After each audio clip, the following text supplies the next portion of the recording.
Turn this over to Brad Jensen.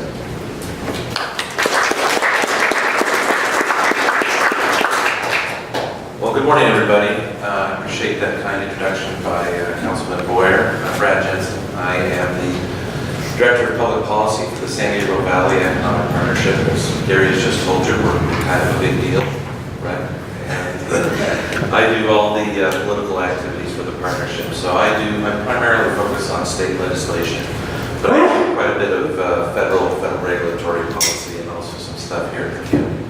And I've been asked today to talk about the exciting, the wonderful, the tremendous November 2018 California statewide ballot propositions. There are 11. There are a number of very interesting local propositions here locally to discuss. Obviously, the county stormwater measure will be very interesting. And then there are a number of local initiatives which are important to kind of keep in mind.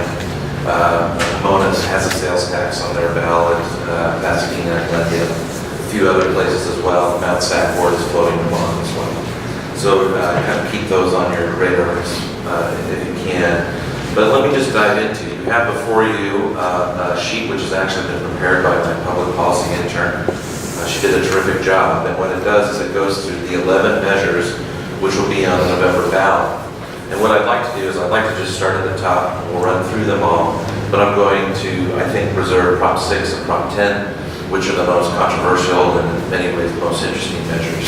And we'll leave those for the end because I think we'll spend a little bit more time on that. So if you have a question, don't hesitate to raise your hand. We can take a pause. There's a lot of complicated information here, but we'll run through things. If you have any questions, again, just hit pause and feel free to ask away.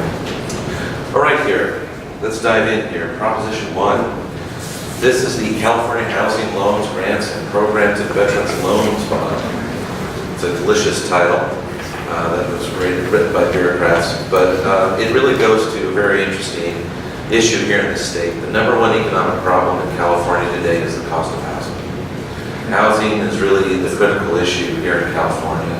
California, if you've been reading the press, has the highest poverty rate in the nation when you account for housing costs.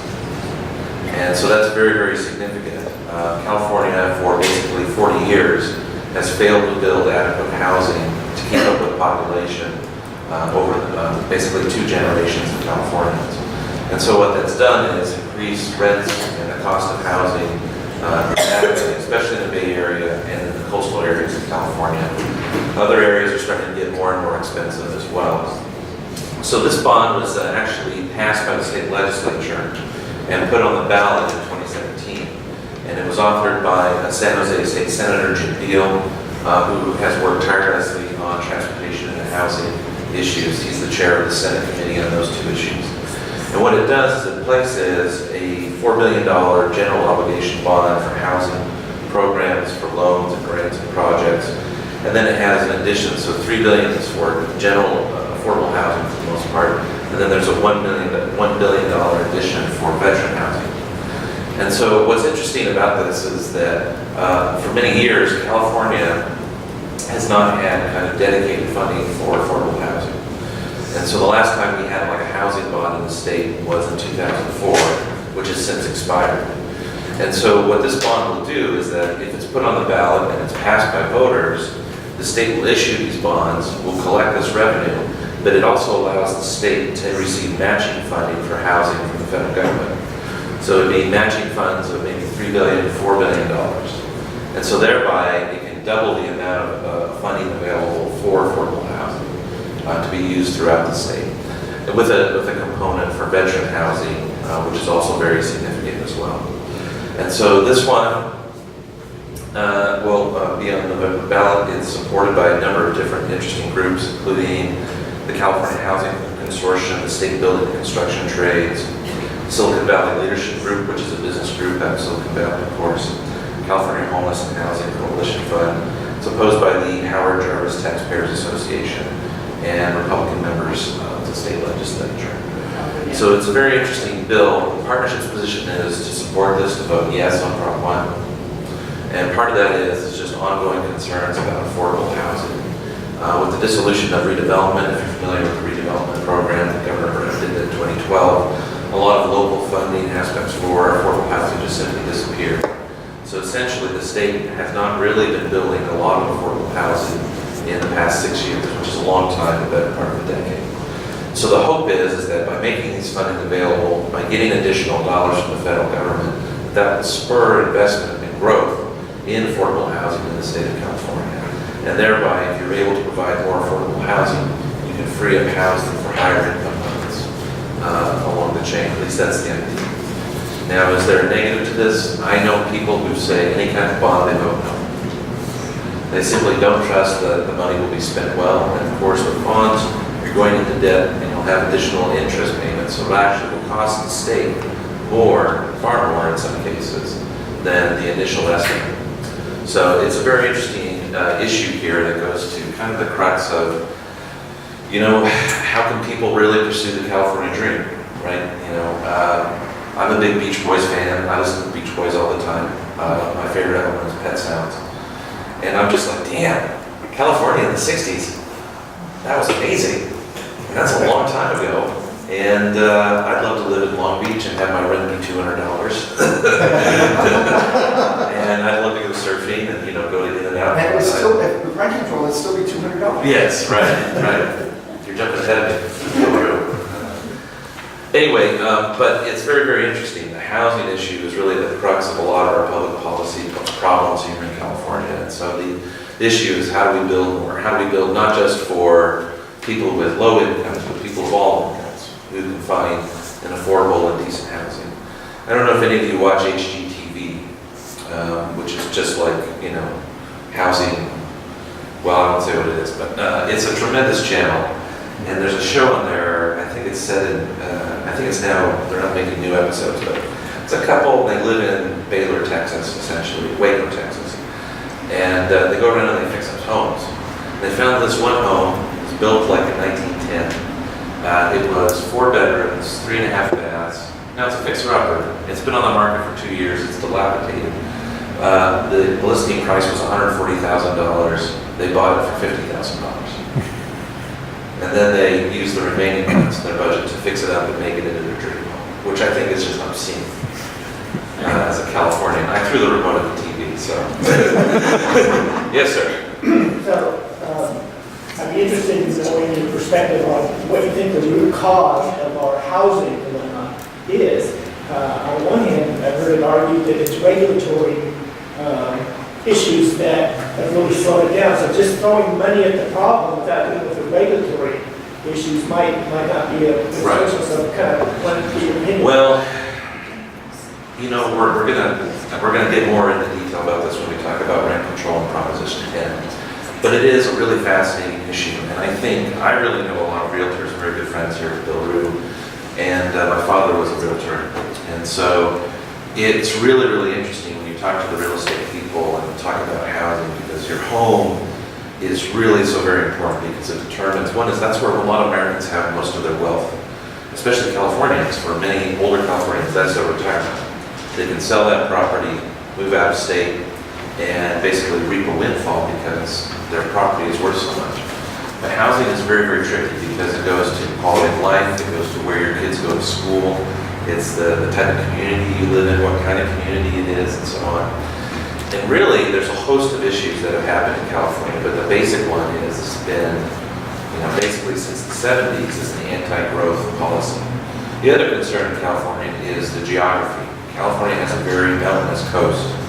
It's almost, if you're familiar with Brazil, most of the people who live in Brazil are along a very thin stretch of line all along the coastline of South America, if you're familiar with Brazilian geography. There's a lot of mountainous regions, and then there's the heart of the interior where hardly anybody lives. It's sort of similar here in California. We could have a lot of people living along our coast, but it's incredibly mountainous. I mean, there's little pockets, Santa Barbara, San Luis Obispo, Santa Cruz, and so on. But those areas are so mountainous, it's hard to have a large population there.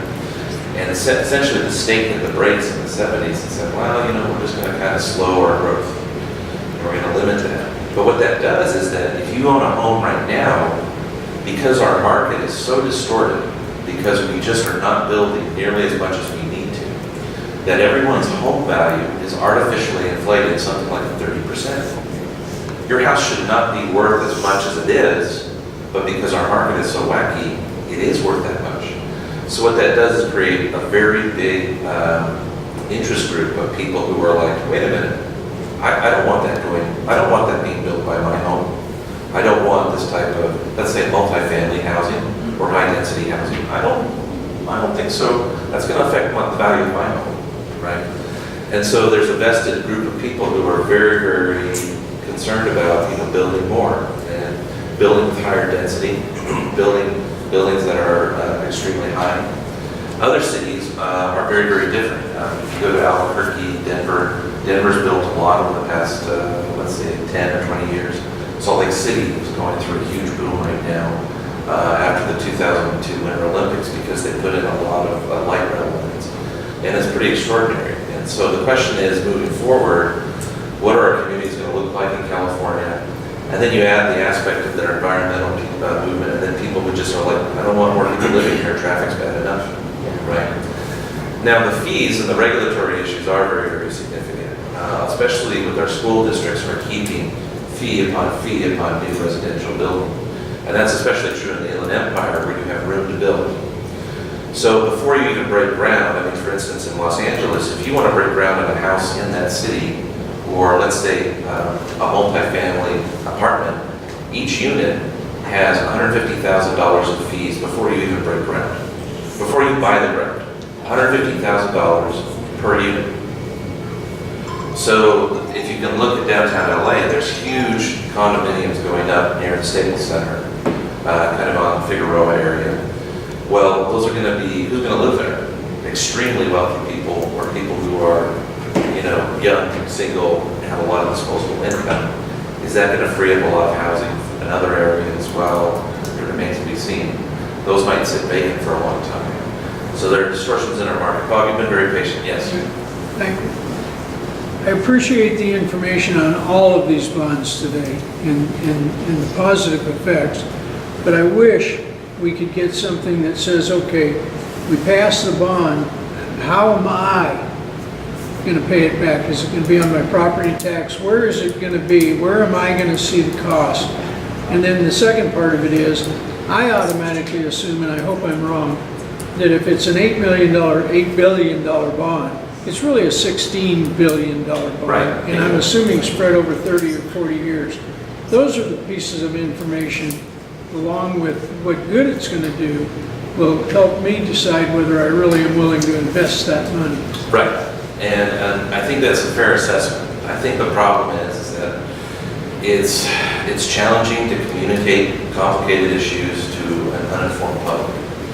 Now, governments issue bonds all the time, and actually I think human beings go into debt all the time. It's reasonable. I have a car payment, a house payment, most people do, and it's a reasonable way to basically be able to have the benefit of those purchases while you pay them back at a reasonable rate over time. And similarly, local governments and state governments can do the same. These would be general obligation bonds paid out of the state treasury. And so basically, if the economy stays fairly good, we'll be able to meet those payments in perpetuity. I know Controller Betty Yee, and I think one of the benefits of having Jerry Brown as governor is that he has been relatively, I don't know. Some people are back and forth about this. I am of the opinion I think we're going to miss Jerry Brown when he goes. And most people think that he's been relatively conservative on his spending. But spending is about a third higher than when he came into office right now. So, but I think that it would have been much higher had we not had Jerry Brown. And so one of the good things he has done during his past 8 years is he has paid down state debt to the point that in 2016, California didn't have to borrow any money to meet its obligations. And so he's leaving his successor a relatively very healthy state in good financial conditions that can meet its obligations. But that invites things like these bonds where they say, we're in great shape. Let's go into debt again. Let's put out these bonds because our needs are so great, right? Now look, I'm going to move forward because if we keep talking about this, we're just going to keep going. But I see we have questions. Yes, ma'am? Well, you've got several bonds to compare. Just let everybody know what the current Sure. bond indebtedness in California is. I don't know what the current bond indebtedness is because it's such. One is that you have to consider, and this is another problem, the state's in fairly good financial shape. Now that's relative, because if we were to consider their obligations for pensions for counselors and CalPERS, that's a whole other, what as they say on Seinfeld, that's a whole other matzo ball, right? That's a whole other different. Some people estimate that at $700 billion to $1 trillion. So that's not, when you say we're in good shape, you're not counting it. That's why I'm not counting. What I'm saying is that there were excess revenues this year. There's been a lot put in the rainy day fund. I think your average state legislator would say, like, look, we're in great shape. And that's true to a certain extent. However, there's all this other outstanding stuff. Now, the other key thing to consider as well is how are your local governments doing? Your school districts, typically water districts are in fairly good financial shape. But your local government, your city government, and then your school districts. There are a lot of school districts out there that I'm very concerned about. Let's say Fallbrook Unified, which is down in San Diego County, owes $1 billion in debt, right? And, you know, school districts have a limited ability to raise additional revenues. And so they're mostly dependent on property tax. Well, how are you supposed to pay? Property tax grows at such a slow rate. How are you supposed to pay off $1 billion in any type of reasonable amount of time? So that's the question. Some people are worried that a lot of these local districts that are getting into some financial difficulties, especially when you consider that their payments for pensions are increasing. Some of them think that over time, they're going to come for taxpayers, and they're going to say, I can't meet my obligations, I'm going broke. Do you want the children to be educated or not? Pay up. Right? That's what they do in bonds. So that's an interesting dilemma moving forward. Sir, you had a question? Yeah. Rents and housing costs are all driven by what the traffic will bear. And if you put more money available, the prices are all just going to go up for everybody. I don't see anything here that's going to stimulate building any property. It doesn't create any new land. It doesn't create any new water supplies. How is this going to help? Well, let me put it in the position. I mean, if someone was a strong advocate for Prop 1, as they're saying, is like, look, there are a lot of poor people in California. The average income, they say, in LA County is about $40,000. So $40,000 for 10 million people, right? So that means you have a lot of very wealthy at the top, a lot below, but $40,000 isn't very much, right? And so what they're saying is that if we can build more affordable housing, and affordable housing is essentially heavily subsidized and rent-controlled housing for people of very low income or relatively low incomes, that if you're able to house them, then you actually will save money over time because you'll be able to provide less services, right?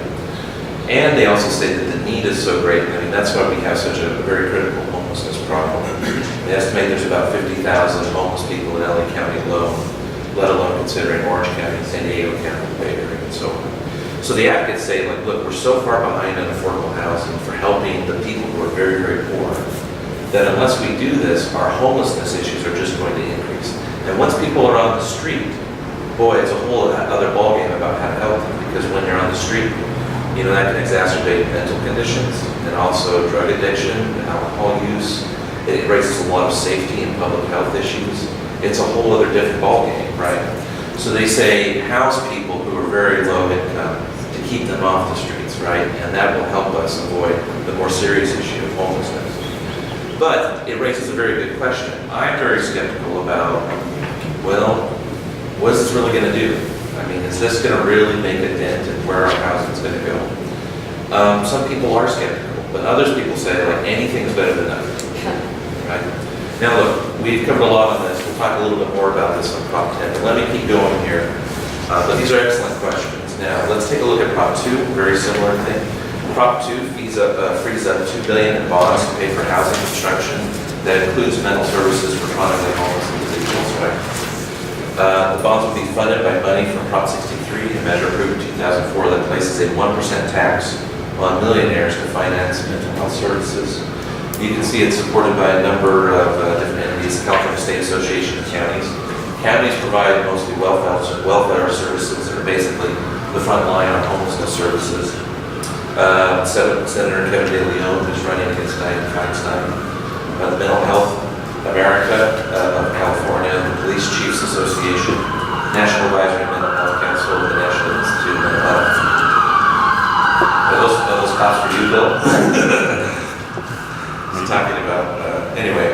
And so it's an interesting thing. Again, this goes back to the heart of people are saying there's not enough money to provide essentially mental health services for the homeless in the state. By placing this on the ballot, getting approved, it frees up more money for those kind of services, which are very, very expensive. That's a very, very interesting thing. It goes along with Prop 1, and these two are basically being pushed together by advocates. Now, I should say my organization has no position on Prop 2. That's the way it is. Are there any questions regarding Prop 2, and I'll move on to Prop 3? The one thing, when you look at Prop 2 and 1, they're tied together. If you look at statistics in LA County, a lot of the homeless problem are people who are veterans. And whatever the issue is, I think we need to find a way to solve part of that. I think that's a great point, Bill, and I think I recently read the second inaugural of Abraham Lincoln, and I've been kind of reading a lot of Lincoln lately because, frankly, in the course of my job, I run into a lot of people who are, I think there's a lot of people who are very upset, very outraged, have a lot of malice and disdain towards their fellow citizens right now. So I've been reading Abraham Lincoln, and one of the things he said, which is one of his last speeches that he gave before he was unfortunately assassinated, is in the second inaugural, he says, with malice towards none, with charity for all, let us work together to bind up the wounds of the nation. And he says that to care for him who was born in the battle, for his widow, and for his orphan. Right? I think we have a debt of honor towards our veterans, people who were born in the uniform and served our country. And see, that's a public obligation. So therefore, if we have that debt of honor, what do we do for our veterans? Leaving them on the street, I think, speaks poorly of us. And there are things that we can do, and we should do. However, again, to Bob's point, at what cost, right? And what will be actually really effective? Now, let me move on here to Prop 3. Yes, sir. The tax on millionaires, is that on accumulated wealth or how? It's I think it's an income tax of 1%, so 1% of their income tax. Now, millionaires typically, it depends on exactly what their income is. But typically, our highest tax rate in the state is about 16%, 16.3%. And that's, a lot of that goes to education. That's back with Prop 30, I think that's Prop 30, Prop 32, a couple years ago. But anyway, it's a portion of that sales tax, or not sales tax, income tax, that's dedicated towards paying off these bonds. And so what advocates say is like, look, we already have the tax in place to pay for this. What we just need to do is issue the bonds, and then we can pay for those bonds over time. And that frees up $2 billion to go for much-needed mental health services. I mean, if you've been down to what they say in downtown LA, and you walked around Skid Row, one is it's really dangerous, but two, they estimate that about 2/3 to 3/4 of homeless people suffer from some kind of serious mental illness. And the problem with that is that really, you can't really help any homeless person and stabilize them until you get them housed.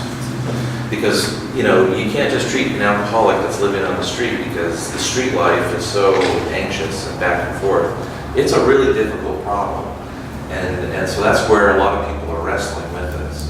And the LA County has passed a measure in March 2017, Measure H, that's supposed to help address this. And that includes housing dollars as well. But again, our property values are so high, and then there's many communities that are like, I don't really want a shelter in my county because I don't trust homeless people. They're dangerous. They pose a threat to other citizens. And then what do we do about the properties around them, right? So it's a really, really difficult problem. But the backers of Prop 2 are saying, give us the money, and basically that we can help people. So that's how it's made. Now, let me move on to Prop 3 here. I think we might be spending a little much too time here. Prop 3, this is a water bond, has a very long, watery title.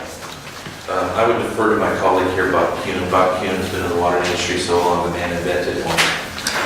It authorizes $8.8 billion in general obligation bonds for water infrastructure, groundwater supplies and storage, surface water storage, and dam repairs. Storage is very, very important. Watershed and fisheries improvements, habitat protection restoration, appropriates monies from the general fund to pay off the bonds and gives priority to disadvantaged communities. You can see here the support, Senator Feinstein, Republican candidate for governor, pardon me, John Cox, the Metropolitan Water District down in LA, very, very important water district here in Southern California. The League of California Cities, the Nature Conservancy, and so on, the Building Industry Association. So these are very important groups. We can talk about water all day. There are needs. Part of this goes back to Proposition 6 as well. When you have infrastructure, you have to maintain infrastructure, right? It's not enough just to have this thing built, over a period of many, many years. It has to be maintained. And the water needs of the state are still extremely significant, especially in the Central Valley, where they have, I think, overdrawn their groundwater supplies due to agricultural uses and needs. There is a canal, I think it's in Kern County. I'm not exactly sure where it is, but they say that there's a canal that's sinking at about 1 inch a month. And that some of this money would go towards that. There are monies here that would come here to the San Gabriel Valley to be used in the Mountains and Rivers Conservancy and various other types of projects. My organization doesn't have a position on this, and I know a number of other water agencies are kind of waiting to see on this type of issue. Bob, you have anything to add, or? The only thing I'm going to add, and it's going to be just a little bit negative, is the fact that in the last year and a half, at our last election in June, we passed a $4.7 billion bond for water and parks issues for basically disadvantaged communities. The last November election, we passed a bond for another $9 billion. So you add these together and you've got $20 billion worth of bonding that's going to be on your property taxes, and you're going to be paying for a lot of years. The question becomes, is this really necessary in addition to those other bonds? And I don't have a good answer to that. Okay. Now let's go forward to Prop 4, another bond. This bond authorizes the construction at hospitals providing children's health care. It basically places $1.5 billion in bonds for especially dedicated children's hospitals. As you know, we have a children's hospital in LA that's operated since, I think, about World War I, and a number of others around the state. These funds would go towards those hospitals for new construction or for maintenance and repairs. It would also include several hospitals in the UC system. There's also 10% of the bonds, so about $150 million, that would be available in grant services, grant programs, so that ordinary hospitals that provide pediatric care to children can apply for those bonds and receive that type of funding. You can see here it's supported here by the partnership and support California Hospital Association, the Teachers Association, the LA Chamber of Commerce, and opposed by the Howard Jarvis Taxpayers Association. Moving on here to Prop 5, and I know there are several realtors here in the house who can explain this probably better than I can. But essentially what Prop 5 does is that it enables people who are over 55 or meet other types of qualifications to take with them their property protection, their property tax protections under Prop 13 when they purchase a new property. And what that will do is they say that that will help increase mobility in housing to allow people who are getting older in life to downsize to smaller properties without having a huge hit on their tax bill. And so it will enable more fluidity within the housing market and allow older homes to be able to go on the market, and for people who are getting on in 8 years, they can go down to a smaller and more valuable property there. Bill, do you want to add anything to that? What it also does is allow somebody who may be disabled to take advantage of the proposition. At present, if you wish to move your property, you bought your home, say, for $100,000, I'm making up a number. Property tax is $1,000 a year. You sell it for $500,000. This would allow you to move anywhere in the state, take that $1,000 on another home of $500,000. If it's greater than $500,000, you would pay the difference. So if you're 55 and older, you'll get that. Now, what if you're under 55 and somebody on title is disabled? At present, you would sell your home, move somewhere else, and you would have to pay the higher property tax. This would say if you sold it for equal or lesser value because you are disabled, you would be able to keep your property tax and carry it with you. It also covers disasters. Most of you probably are unaware, unless you're in the real estate industry, that the fires up north in Mendocino and all of that, if you're under 55, your home burns down. It was worth $400,000. You rebuild, it's Mendocino, it's worth $1 million. You're now paying property tax on $1 million. You didn't ask the fire to burn down your home. What this would do is allow you to say, I've had natural disaster, I get to carry that $400,000 property tax base to the new unit I've constructed. The realtors believe it will probably result in about 43,000 homes a year that are moved. You will hear some of the local governments say, well, we'll lose money. That's because they're not doing a dynamic analysis, they're doing very static analysis. Their assumption is somebody who's 55 and older sells their home, and a person moves in who's 55 or older with that property tax base. Generally what happens is if you're 55 and older, let me pick on the council member here. He's 55 and older. He sells his home here in Glendora, and somebody who's under 55 will buy it. The city will then raise that to the new property tax rate, and the city, the school districts, the special districts will see increased revenue. CAR believes most of the people who take advantage of this are not going to be buying into another suburban community. They're probably going to some type of a resort community somewhere. But when you think of 43,000 homes a year being moved, that's very, very good for communities, getting new people in, especially in areas where there's declining enrollment in the schools. You get new families in, buying a home, they have children, the children are going to school. Any questions here before we move on? All right. Now we're going to kind of go through these last propositions relatively quickly. Let me pause on Prop 6, we'll come back to it. Prop 7 is the exciting proposition on which you get to decide whether California will have daylight saving time. This is a bright idea of a member from the Bay Area, of course, who believes that California does not need to conform to the rest of the nation and follow daylight saving time. I should note there are several nations around the world, very significant nations, India, Indonesia, and the like, that do not have daylight saving time. But of course, they're on the equator. They essentially get the same amount of sun, winter, fall, and spring during the seasons. And so those nations don't have daylight saving time. I'm not entirely certain what the positive case is. It's just that, people don't like setting back their clock, and it's such a hassle, and waking up on the time. It's supposed to be bad for your health. Okay. For that week. Do you understand, are you guys familiar with how daylight saving time came to be? It was actually invented by the Germans in World War I, and they were using it because they were having a hard time fighting between the Russian front and the Western front, and trying to have greater daylight for their operations and so on. That being said, it's sort of a remarkable thing. I will share a brief anecdote here in regards to daylight saving time. I used to work in the Arizona State Legislature for the Speaker. And one of the things about Arizona is Arizona doesn't have daylight saving time. So we're down in the state capital in Phoenix, and there's a wildfire that's broken out in northern Arizona on the Navajo Reservation. However, the Navajo Reservation does have daylight saving time.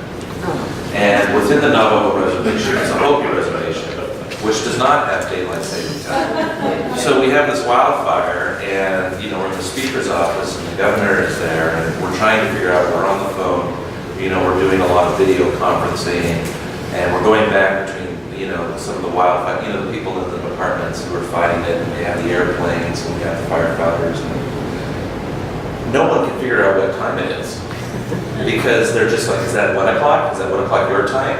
Well, is your time, on the Navajo Reservation, or is it on the Hopi Reservation, or is it in Phoenix time, or is it? It's very, very complicated. I think that this probably would end up causing, this is my personal opinion, I think it causes more problems than it's worth. So I hope the good voters of California just say, really, do we really need to get rid of daylight saving time? Then again, that's kind of up to you. Let's move on here to Prop 8 very quickly. This is dealing with kidney dialysis clinics. This is sort of a long-running feud that's gone under the radar in the state between kidney dialysis clinics and also the employees and the unions there. So what Prop 8 does is it limits the amount that outpatient kidney dialysis clinics may charge for patient care and imposes penalties for excessive charges. It requires annual reporting to the state regarding clinic costs, patient charges, revenue, and prohibits clinics from discriminating against patients based on the source of payment for care. So essentially, it's a cap on the type of revenues that they can charge and how much they can earn. It's supported by a number of interesting groups here: the Californians for Kidney Dialysis and Patient Protection, SEIU, United Healthcare Workers West, by CalPERS, by the Cal Labor Federation, California Alliance for Retired Americans. It's opposed by very interesting groups as well: California Dialysis Council, California Medical Association, National Kidney Foundation, the Cal Chamber, and many others, the American Nurses Association. What this is doing is basically playing out, there's tensions between the unionized workers and the management of these clinics.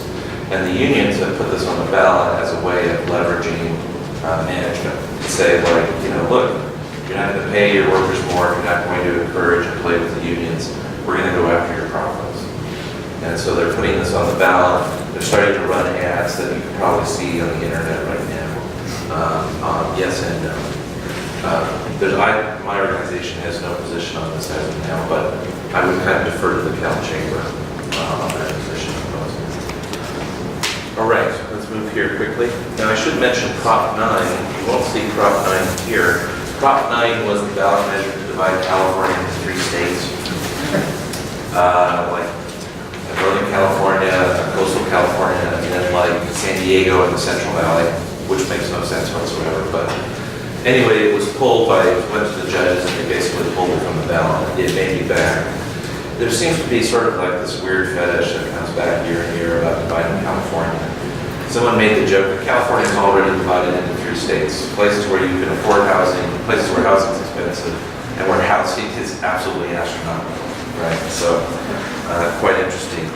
Prop 10 we'll come back to. Let's move on to Prop 11. This is on ambulance employees to remain on call during work breaks, makes changes in their employment conditions. So there's a law in the state books that says it entitles hourly employees to take a work, a meal, and a rest break without being on call. Prop 11 changes that and says that ambulance workers, for instance, must be on call during their work breaks, and therefore they have to answer calls for emergency services. It requires employers to pay for employees to be trained during certain emergency incidents, violence prevention, mental health, and so on. It's supported here by the California Ambulance Association and Californians for Emergency Preparedness and Safety, opposed by the Cal Teachers Union for some reason. I've talked to a lot of ambulance companies here are privately run, and many of the workers like it because one is they get more money, and then they'll be able to answer more calls. Right? And so they see it as a very positive thing. It's an exemption in state labor law specifically for them. And they believe that they'll be able to provide better service for people who are in need, right? Wouldn't you hate it if one of your family members, your relatives, ended up dying because somebody was eating lunch, right? Any questions on this? I'll go here to Prop 12, which is about the cage confinement size for farm animals. It establishes new minimum space requirements for confining veal calves, breeding pigs, egg-laying hens, and require egg-laying hens to be raised in cage-free environments after December 31st, 2021. Prohibits commercial sales of specified meat and egg products from animals confined in an uncompliant manner, and defines sales violations as unfair competition. So this is an interesting issue in the agricultural sector of California as well. There's a lot of animal rights activists who basically think we have industrialized food production in the United States to such an extent that we're essentially treating these animals in a very porous way, essentially they are just meat producers and egg producers, and they don't really care about the type of environment or how these animals are treated. The other interesting aspect of this as well is that if this is passed by voters, this is essentially it'll be very interesting to see if it goes to the federal courts, because what this does is it has very rigid rules about the type of meat and egg products that are sold in California, right? So some people might interpret this as an economic barrier. So it says, like, okay, if I have meat that's made in Texas, eggs from Kansas, and those are raised in conditions not like this. I mean, what if I'm selling eggs from Kansas that are not cage-free, that are not free-range chickens, and I want to sell my products in California, can I, under this law? Well, no. And so what it does is it's a protection for California producers and it excludes competitors from the other parts of the country. So this is a very interesting federal issue, I think, and actually California has been doing this for a very, very long time. They've done this in the automotive industry, they've done this in the aerospace industry by having very, very stringent requirements that only California companies can meet. And therefore, many other companies outside the country think California is actually producing some kind of protectionism to protect their own countries and exclude competition from it in the rest of the country. Very interesting to see how this one shakes out. Well, we've had the price of eggs jumped up here recently. Yes. Because of this, and I don't know if any of the chickens are really dead or not. That's a great question. We should survey chickens, yes. Presentations made this comment, but this is exactly the type of thing that will drive up the cost of food, and this is all the same things that are behind real estate. Why is real estate so expensive? This type of thing going on for years and years and years and years. Yes. Yes.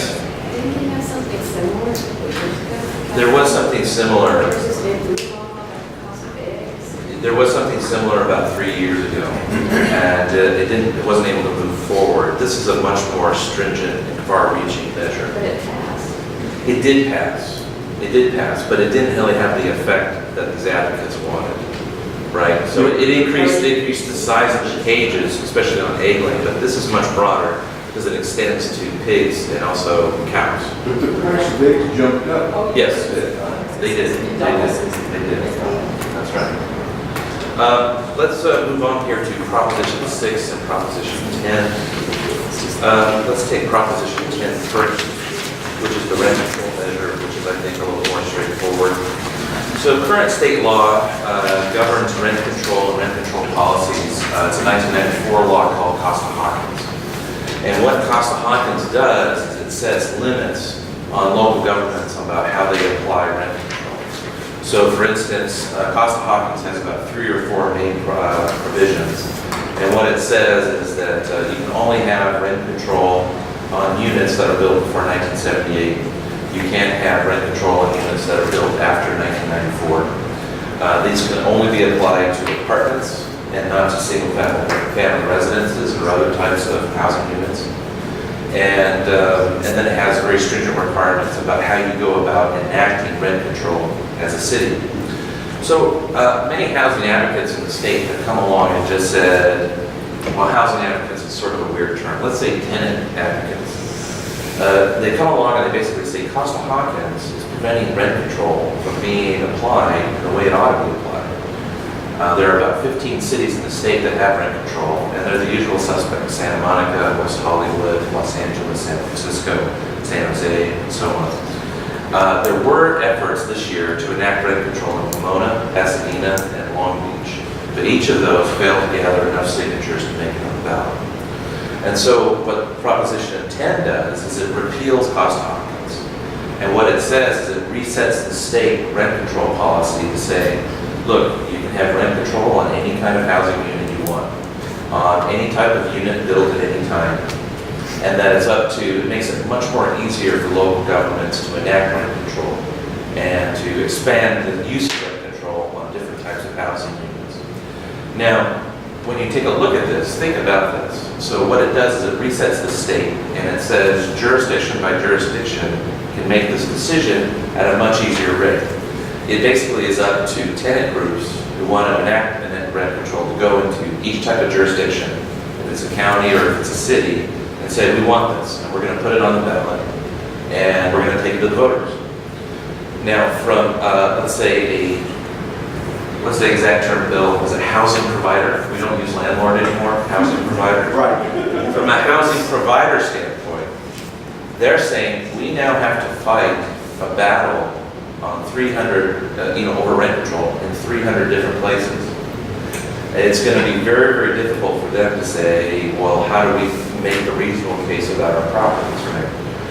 Now, I'm not entirely certain how familiar you are with rent control. Generally, the opinion is that rent control is great if you're a renter. It's bad for everybody else.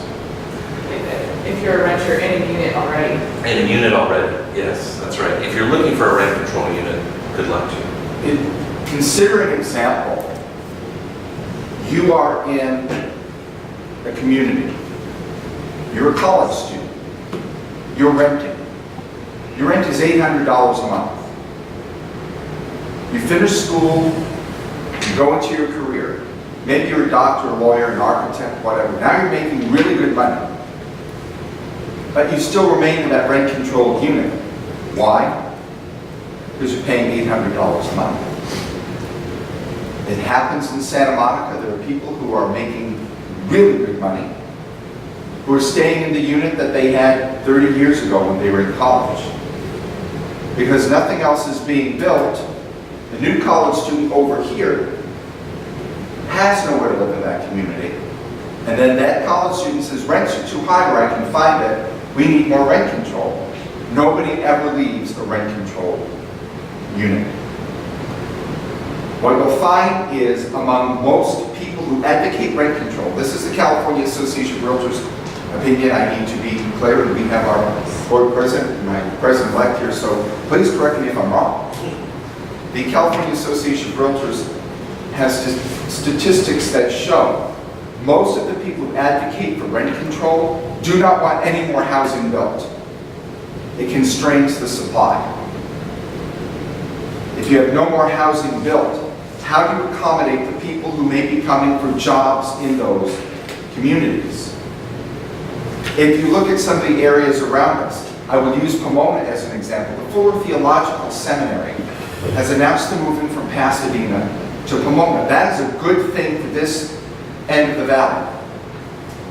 They're going to have students.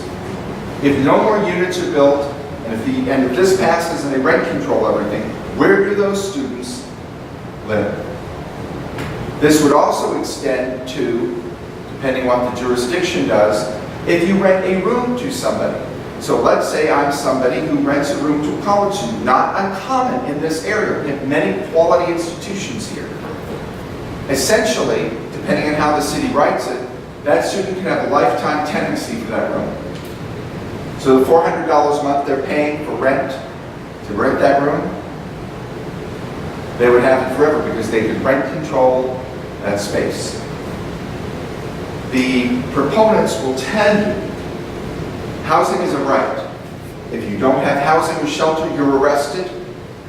It's true in many cases. But would one argue that clothing is a right as well? If somebody in this room didn't have clothing on and they were standing there and they're poor, what would we do? Be arrested.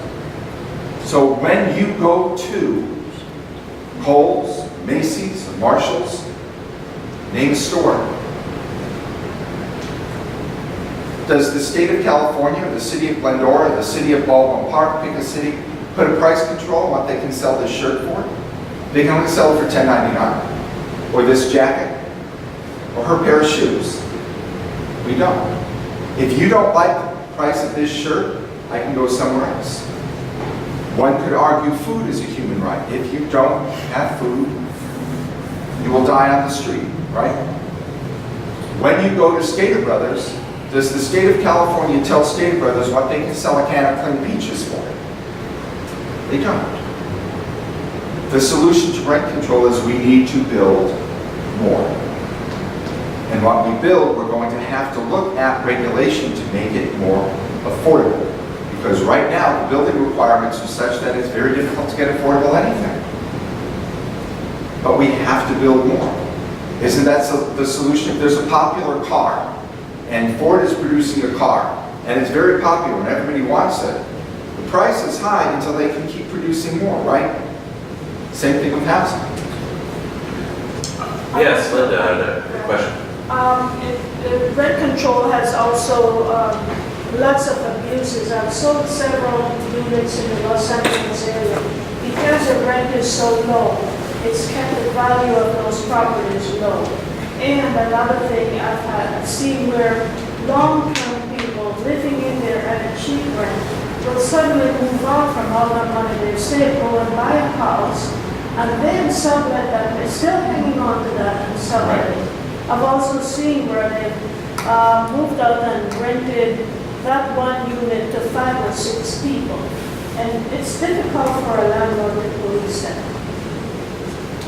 Are there any other questions regarding rent control? Yes. Under rent control, how does, you have a bad tenant, how do you get rid of the tenant? You don't. That's what You I thought. don't do that, yeah. I was going to say assassination, but Most of rent control is tied to just cause eviction, which means you have to have a specific reason, and it usually has to be criminal to get them out. In many areas of California that have rent control, and if you think of the cities that have rent control, San Francisco, Berkeley, Santa Monica, West Hollywood, Santa Cruz, Beverly Hills, they certainly are among the most expensive housing markets, not in California, but in the nation. But you have a unit in Santa Monica that you have home, it's your, you decide, it's been on the rental market for 30 years. You decide, gee, I want to move back, I want to be closer to the coast, it's going to be virtually impossible for you to get into that unit that you own to live in without huge payments to that tenant to get them out. It becomes a lifetime tenancy. And unless they commit a criminal act, in many cases you can't get them out. So my neighbors that are renting out a room to a college student should probably not do that if they, I can't give legal If this advice was on that. It the would depend what each city but does. I mean, if it was, I would be very reluctant to rent out a room. If in this this environment. passes at the statewide level, every city in the state of California will then have an option, if they so choose, to enact this. And I think at that point, you'd have to see whatever city it's in, how close are they to enacting rent control. Some cities would do it right away, others may never do it.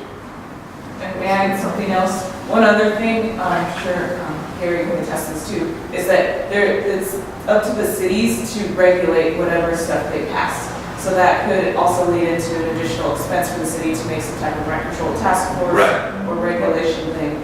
So it could actually cost more. So this is actually a very interesting thing to consider. I don't know if you're aware, Mona, earlier this year, there was this is sort of a related issue, but there was an effort, there's an ongoing feud between a lot of unions and hospitals and their management. And so some of the unions in Mona basically came to their two main hospitals, which is Casa Colina and Mona Valley.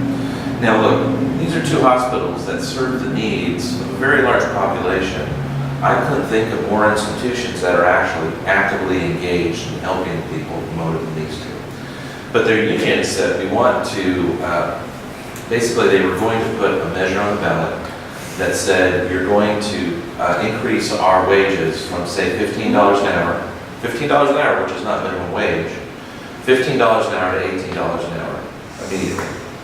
So no phase-in, no 15, 16, 17 over a period of years, 15 to 18, and then they're going to have to hire double their amount of cleaning and maintenance and other types of janitorial workers, because these two hospitals were not meeting, their infection rates were higher than usual with them. And then they were going to remove both of these hospitals from the regulatory oversight of the LA County Health Department and put it directly into the city of Pomona. What makes the city of Pomona qualified or capable of regulating two vast medical hospitals?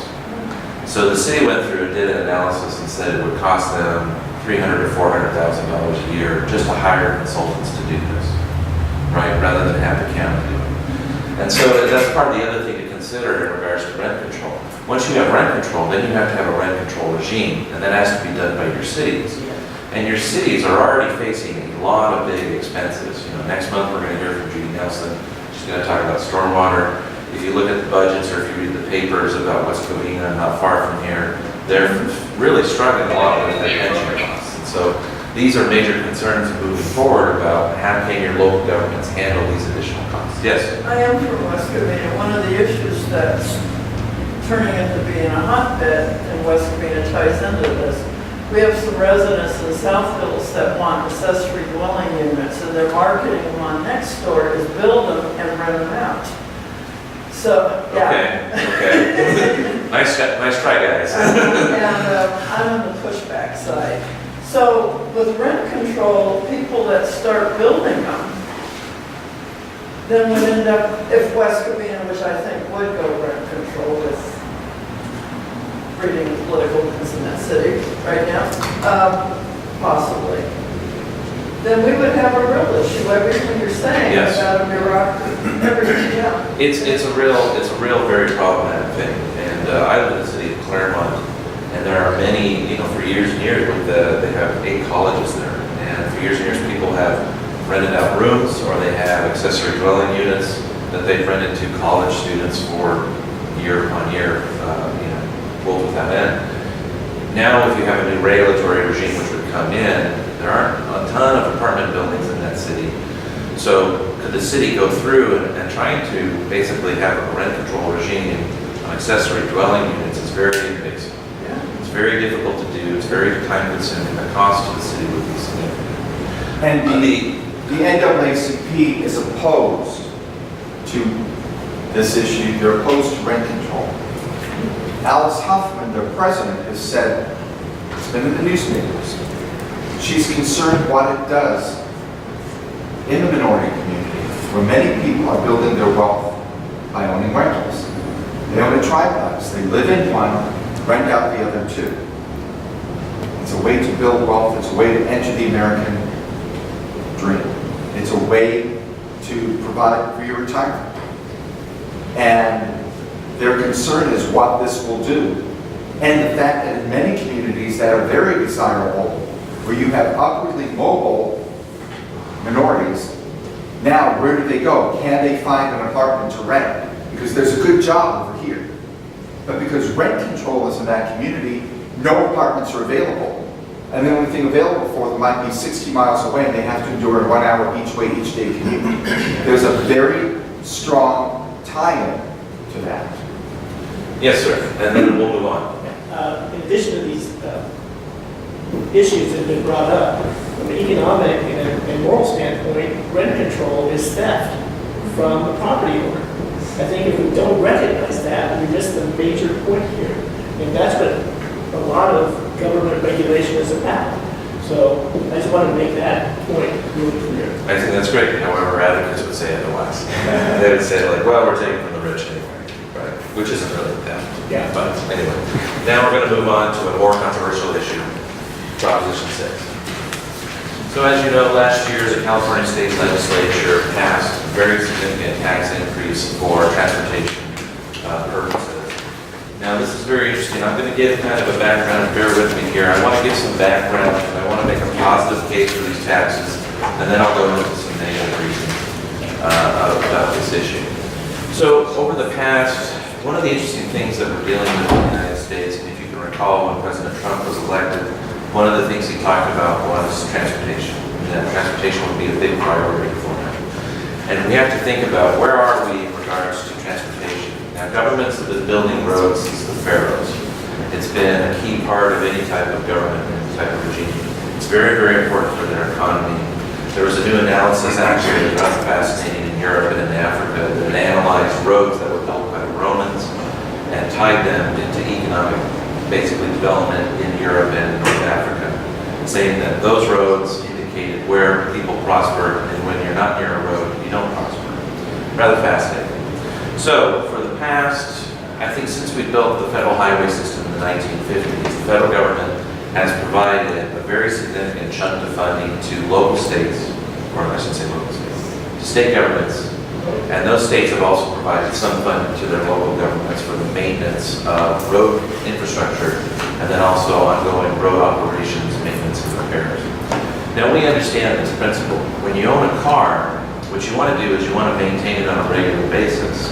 And if you change the oil, you rotate the tires and so on, you extend the life of that vehicle as it has ordinary wear and tear as you drive it over a period of several years, right? Now, federal funding for transportation maintenance has been declining precipitously since the 1990s. So the federal government simply doesn't have as much money as it used to. And part of that is that we have far more fuel-efficient cars. So the funding that goes to the federal government comes from a federal gas tax. And because your cars are burning less gas than they used to, say in the 60s and 70s, they're collecting less revenue.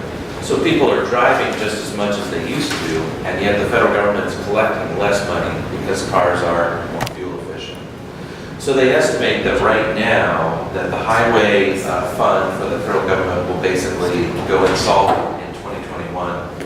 There's a similar fund for other types of mass transit and other types of programs. That also goes insolvent in 2022. So essentially, states can't count on the feds to help them with their road repairs anymore.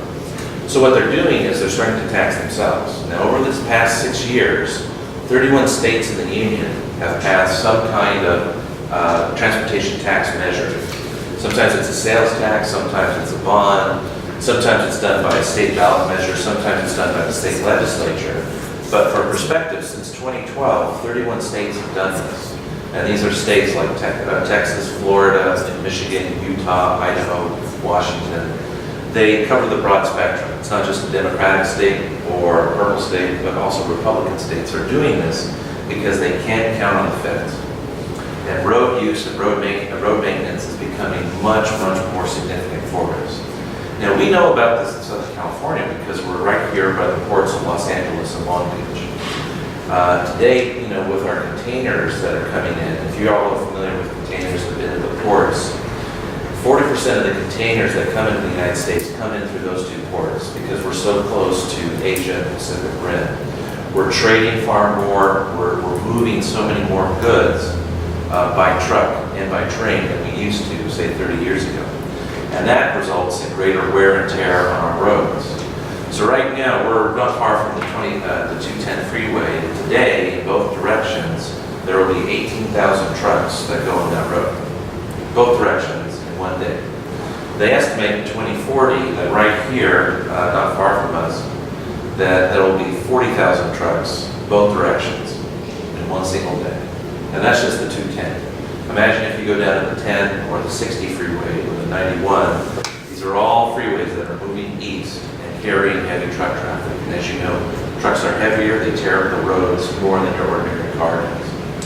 So these are all very, very significant transportation issues that have ramifications for us because it goes to quality of life, it goes to how much traffic you're facing. And then also, like, if you're not able to maintain your roads, what's going to happen is, just like your car, is over time, if you neglect your basic repairs and maintenance, you're going to have to face catastrophic repairs, which are far more costly in the future, right? So imagine you didn't go to the dentist for, let's say, 5 years. You don't have the money to do that. You got to cut back somewhere. You don't go to the dentist for 5 years. After 5 years, you go back. You may have far greater costs than if you had just gone to the dentist on a regular basis. So this is all kind of background about where the state's coming from. This has been a big issue in California because we are kind of the gateway of the country. We're the closest, to our trading partners overseas, and we have a lot of train traffic, and a lot of truck traffic. The other thing in California is that we export a ton of stuff. All your agricultural goods, your wines, your walnuts, your almonds, your rice, your strawberries, your tomatoes, all of that. A lot of that can go overseas, and so it's very, very significant for us and for our economy. So the legislature, they've been working on this for several years, and at the start of 2017, Governor Brown said this is a priority, we need to do this for the betterment of the state. And so he pushed in the legislature, and it got a supermajority vote. It passed the state assembly with 54 Democratic votes, no Republicans. Passed in the state Senate with 26 Democratic votes and 1 Republican vote. That Republican was Senator Canella, who's from Northern California. And so it passed, and what it did is it placed a 12-cent increase on your per gallon on gasoline, 20-cent increase per gallon on diesel, raised your vehicle registration fees by $35 to $150, it depends on the cost of your car, and then it creates a $100 fee for anyone who owns a zero-emission vehicle, and that fee will come into place in 2020. And so where does all this money go? It's about $5.2 billion a year. A good chunk of it will go into the state programs for highway maintenance, for freight maintenance, for trade corridors, some for mass transit, and then another portion of it, a very significant portion, will go back to your local governments. So local governments will get some funding from the state for ongoing road repairs and maintenance in their cities. So it's estimated over the next 10 years, that the city of Glendora will get roughly around $14 million from the state for road repairs, which is very significant. As we know, we carry a lot of traffic here on Route 66 and on Foothill Boulevard, so that's very significant as well. So this is a very, very interesting issue for the state moving forward. And the position of my organization is that these taxes, nobody loves taxes, but these taxes will go to necessary programs, will help out the state, and will improve our economy in the long run. And part of that is that we've simply neglected a lot of our road maintenance over the past 5 or 6 years, a lot of that due to recession. Now, part of that is that in June we passed a ballot measure which said these transportation dollars will go to transportation funding. It will not be used as a piggy bank for the state to reach into and use for whatever it wants whenever it gets into desperate financial circumstances. Now, that's a positive case for saying we need this type of money. Now, here's a critical analysis from my point of view. The question has been raised that we had a budget surplus this year in California. We also had a small one last year. So if we have a budget surplus and we have more money coming in than we know what to do with, right, more than we anticipated, why are we taxing ourselves when we have extra money, right? So one of the interesting things about that is, and I think that's a very compelling argument, is it says, okay, look, yes, we have revenues coming in now, we have more money than we thought. But next year, and the year after, and in the near future, you might have far less. There's probably a recession coming up in the near future. We're kind of overdue for one. And what you want to do is you want to be able to have steady, reliable amounts of funding over time. And so therefore, by having these transportation dollars dedicated exclusively to transportation, you avoid the problem of neglecting your ongoing maintenance, right? Remember the dental analogy I used before. You want to keep going to the dentist. You don't want to put it off, because then you're just going to get cavities, and then you're going to look terrible.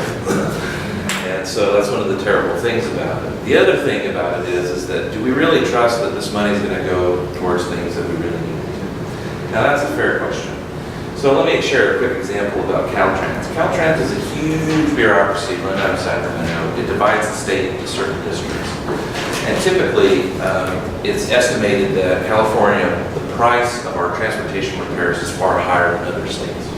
Now, John Cox, who's the Republican candidate for governor, said that it's 4 times, our road repairs cost 4 times what it does in other states. Now, he's incorrect. It costs 2.5 times what it costs in other states. But when you think about it, when do we do our road repairs on our highways? We tend to do them at night.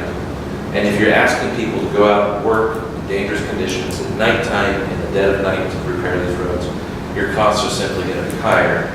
But many of us would say that's probably better than doing it during the day when I have to get to LA or Orange County or whatever. The other consideration to think about as well is that there are advantages that we have here in the San Diego Valley in the use of this money. Let me share a quick example. So you may not be familiar with it, but there's a great transportation agency here locally called the Alameda Corridor East Construction Authority, or ACE. ACE was created in the late 90s because we were getting so much train traffic from the ports of LA that people are sitting in their cars for 20 or 30 minutes while a 10-mile long train goes by. And it's a huge hassle. One is that people are sitting there idling, they're getting frustrated, upset. It's causing safety problems. Some people want to turn their cars around and drive away.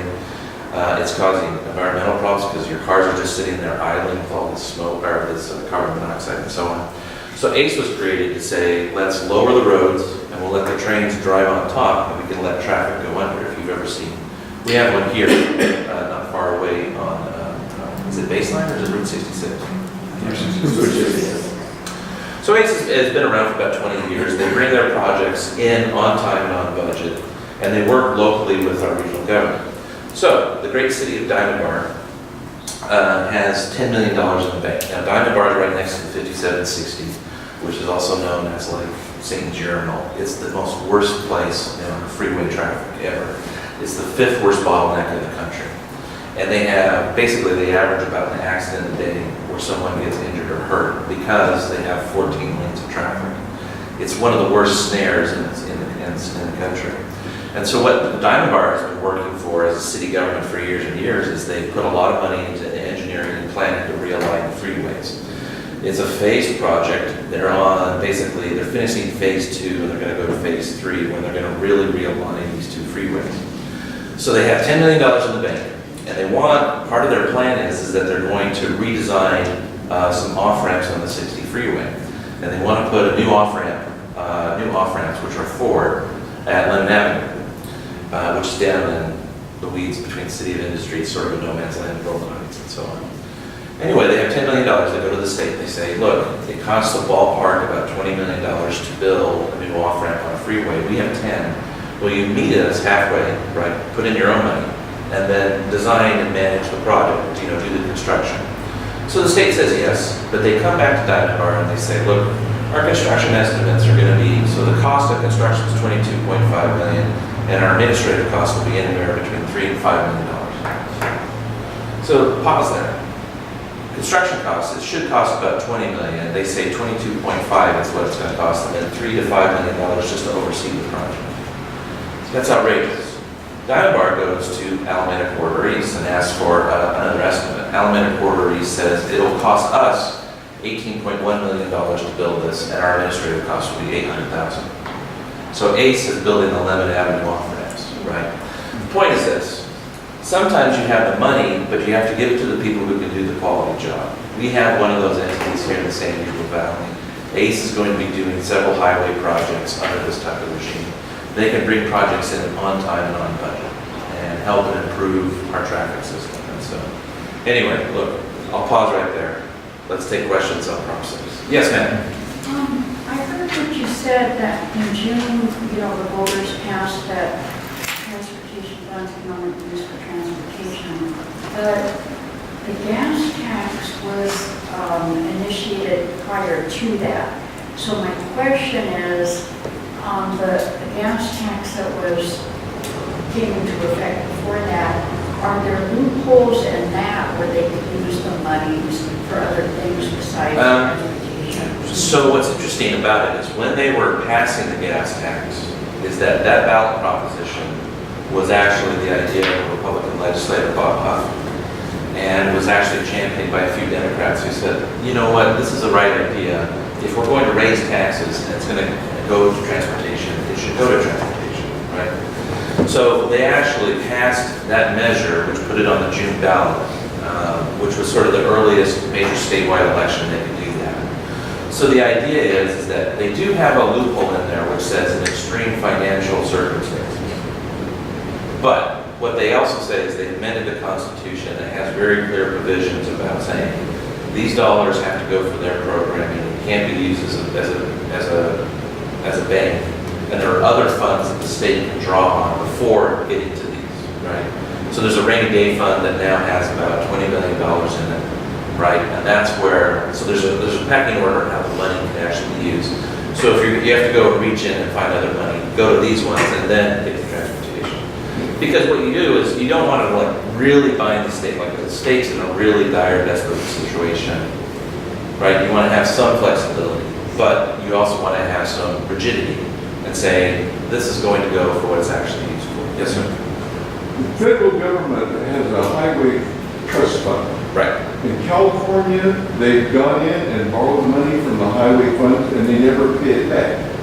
If they have a surplus now, why don't they pay back the money that they've already borrowed from the highway? I don't know. When Ronald Reagan was governor, I think it's when they put the sales tax on gasoline, that was supposed to go to transportation. I don't think that happened. I'm not sure whether it happened or not. But this sales tax on gasoline, we pay that sales tax, that's a tax on a tax.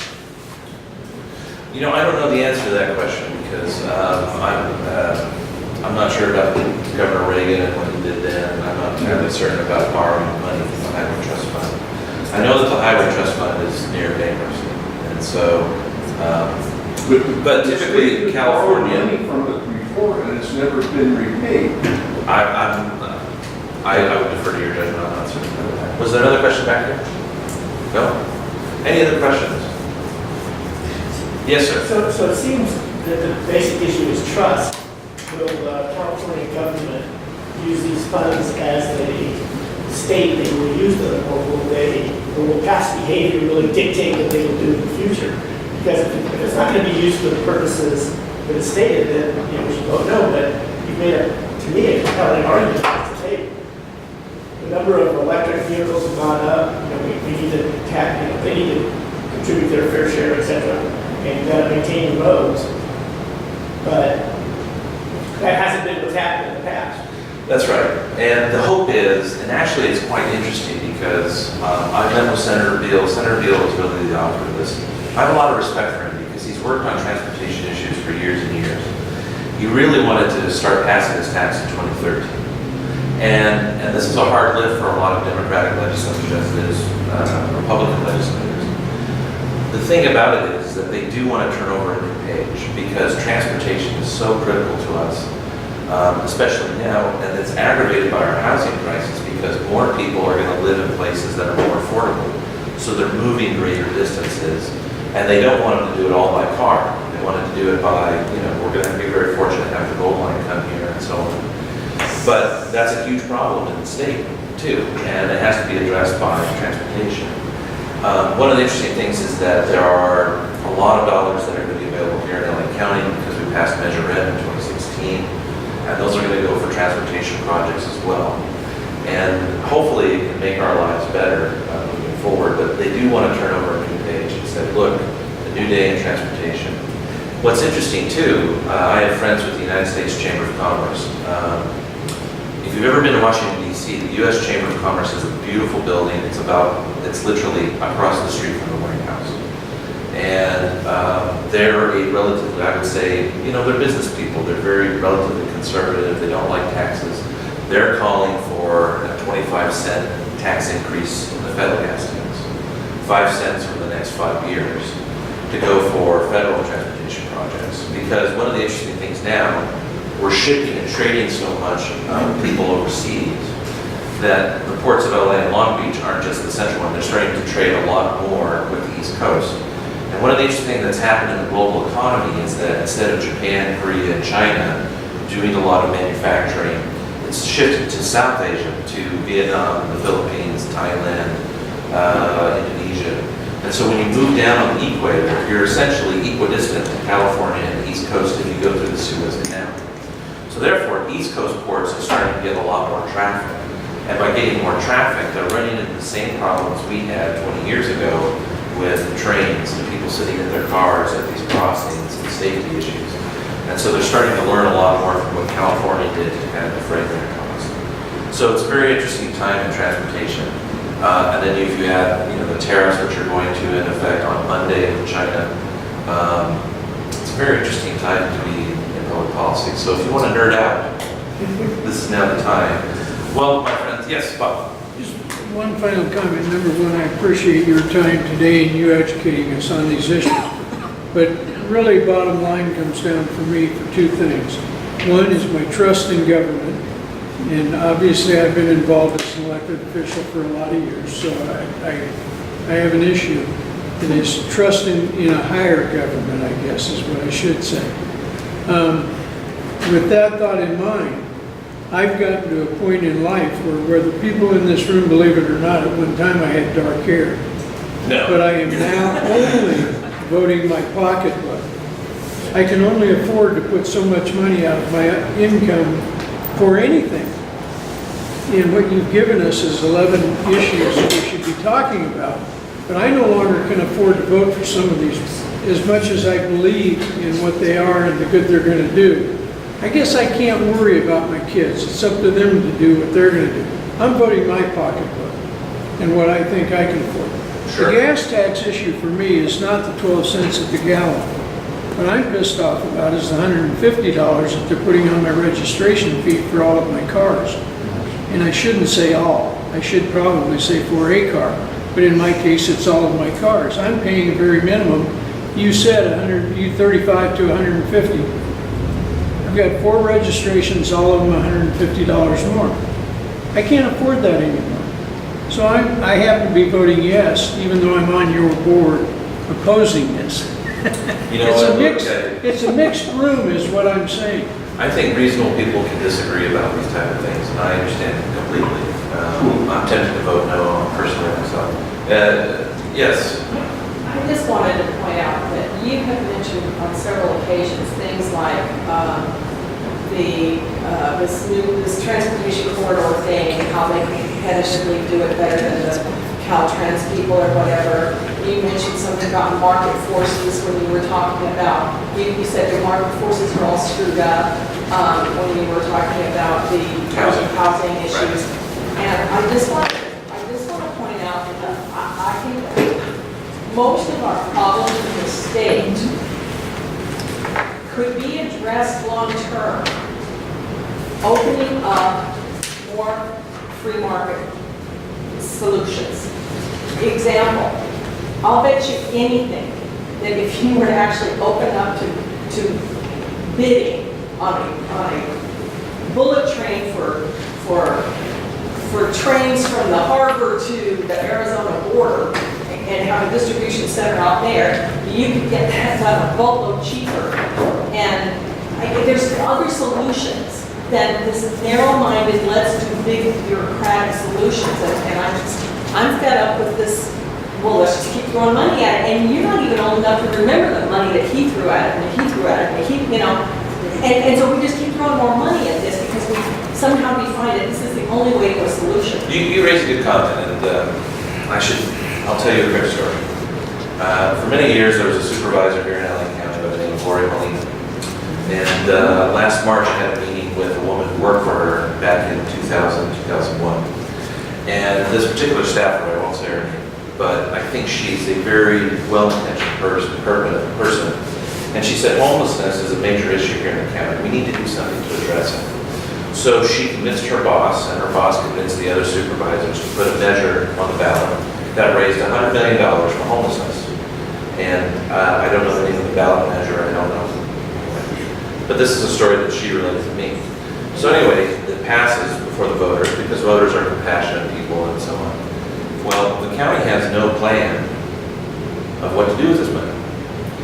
So the staff is kind of debating about this or debating about this because what they want to do is they want to do an economy of scale. Like sometimes if you put all your money, if you put all your eggs in this basket, it actually ends up being cheaper and so on. So the staff is debating this, and eventually their bosses get involved and they decide to split up the money 5 ways. 20 million, 20 million, 20 million, right? 5 districts.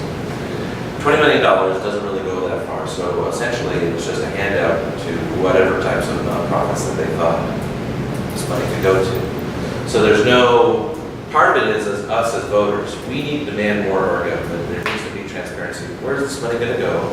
What are the types of programs? And then you have to go back and reevaluate where those programs effective. Now, Measure M that was passed in 2016 by the LA County lays out 50 projects that will be built over the next 50 years.